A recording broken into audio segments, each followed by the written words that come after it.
It's like pushing your body to a limit and then that limit becoming your norm, and then you find a new limit. So you're just like continuously leveling up, you know? It makes me feel like I'm invincible. I loved it. Gymnastics was always fun, but when I started competing, it became a lot harder. I started competing at age 11. My favorite thing was going to the gym and doing gymnastics, and then all of a sudden, competition was added, and I just felt so much pressure to do well at these meets because my parents had paid so much money for me to be there, and they had traveled far and like driven hours for me to be there, and every time I fell off the beam at a meet, I was like, oh my god, I just disappointed my parents. The competition just got a lot more intense when I entered high school.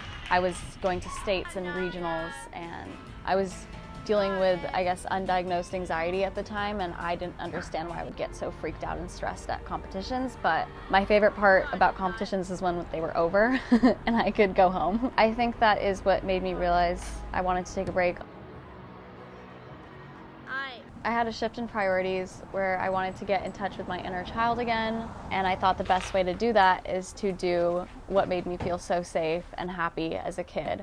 Gymnastics was my identity for like a decade of my life, and I thought without the pressure of competing, I could actually enjoy it again. The first time I did it, I went to a gymnastics gym in SLO.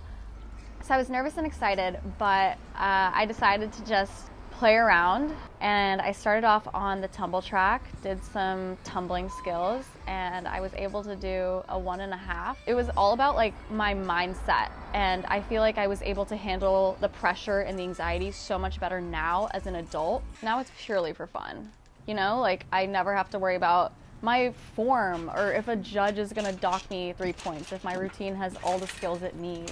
Like it's just me and gymnastics now, which is so great. It makes me feel like I'm a kid again.